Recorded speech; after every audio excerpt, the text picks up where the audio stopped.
On November 5th, 1990, a man named Al-Sayed Nosser walked into a hotel in Manhattan and assassinated Rabbi Meir Kahane, the leader of the Jewish Defense League.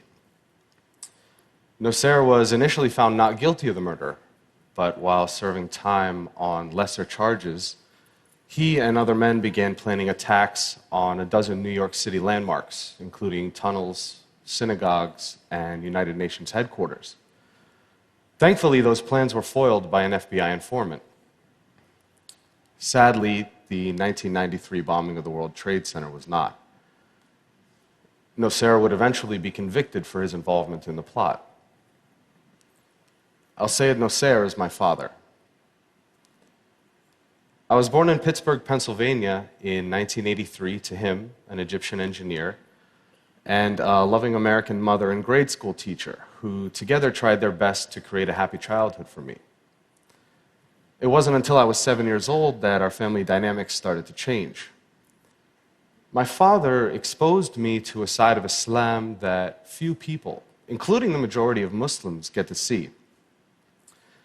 It's been my experience that when people take the time to interact with one another, it doesn't take long to realize that for the most part, we all want the same things out of life. However, in every religion, in every population, you'll find a small percentage of people who hold so fervently to their beliefs that they feel they must use any means necessary to make others live as they do. A few months prior to his arrest, he sat me down and explained that for the past few weekends, he and some friends had been going to a shooting range on Long Island for target practice. He told me I'd be going with him the next morning. We arrived at Calverton shooting range, which, unbeknownst to our group, was being watched by the FBI. When it was my turn to shoot, my father helped me hold the rifle to my shoulder and explained how to aim at the target about 30 yards off. That day, the last bullet I shot hit the small orange light that sat on top of the target, and to everyone's surprise, especially mine, the entire target burst into flames. My uncle turned to the other men and in Arabic said, "Ibn Abu," like father, like son. They all seemed to get a really big laugh out of that comment, but it wasn't until a few years later that I fully understood what they thought was so funny. They thought they saw in me the same destruction my father was capable of. Those men would eventually be convicted of placing a van filled with 1,500 pounds of explosives into the sublevel parking lot of the World Trade Center's North Tower, causing an explosion that killed 6 people and injured over 1,000 others. These were the men I looked up to. These were the men I called Ammu, which means uncle. By the time I turned 19, I had already moved 20 times in my life. And that instability during my childhood didn't really provide an opportunity to make many friends. Each time I'd begin to feel comfortable around someone, it was time to pack up and move to the next town. Being the perpetual new face in class, I was frequently the target of bullies.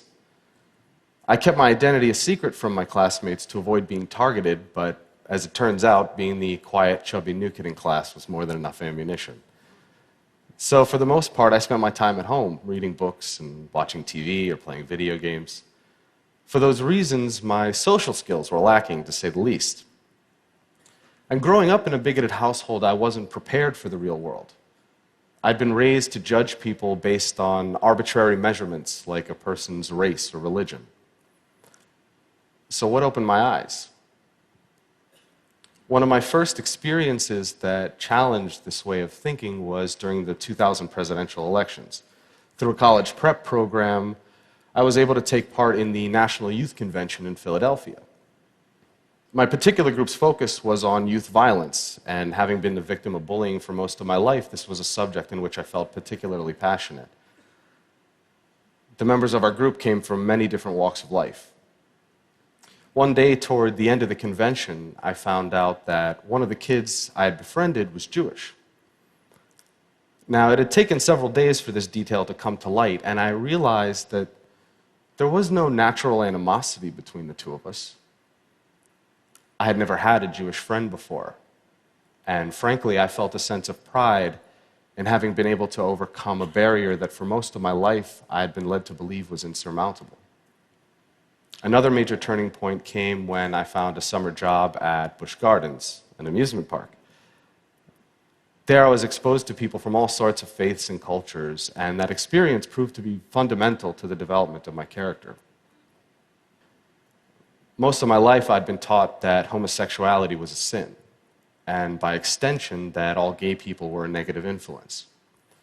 As chance would have it, I had the opportunity to work with some of the gay performers at a show there, and soon found that many were the kindest, least judgmental people I had ever met. Being bullied as a kid created a sense of empathy in me toward the suffering of others, and it comes very unnaturally to me to treat people who are kind in any other way than how I would want to be treated. Because of that feeling, I was able to contrast the stereotypes I'd been taught as a child with real-life experience and interaction. I don't know what it's like to be gay, but I'm well acquainted with being judged for something that's beyond my control. Then, there was The Daily Show. On a nightly basis, Jon Stewart forced me to be intellectually honest with myself about my own bigotry, and helped me to realize that a person's race, religion, or sexual orientation had nothing to do with the quality of one's character. He was, in many ways, a father figure to me when I was in desperate need of one. Inspiration can often come from an unexpected place, and the fact that a Jewish comedian had done more to positively influence my worldview than my own extremist father is not lost on me. One day I had a conversation with my mother about how my worldview was starting to change, and she said something to me that I will hold dear to my heart for as long as I live. She looked at me with the weary eyes of someone who'd experienced enough dogmatism to last a lifetime and said, "I'm tired of hating people." In that instant, I realized how much negative energy it takes to hold that hatred inside of you. Zak Ebrahim is not my real name. I changed it when my family decided to end our connection with my father and start a new life. So why would I out myself and potentially put myself in danger? Well, that's simple. I do it in the hopes that perhaps someone someday who is compelled to use violence may hear my story and realize that there is a better way. That although I had been subjected to this violent, intolerant ideology, that I did not become fanaticized. Instead, I choose to use my experience to fight back against terrorism, against bigotry. I do it for the victims of terrorism and their loved ones, for the terrible pain and loss that terrorism has forced upon their lives. For the victims of terrorism, I will speak out against these senseless acts and condemn my father's actions. And with that simple fact, I stand here as proof that violence isn't inherent in one's religion or race, and the son does not have to follow the ways of his father. I am not my father. Thank you. Thank you very much. Thank you all. Thanks a lot.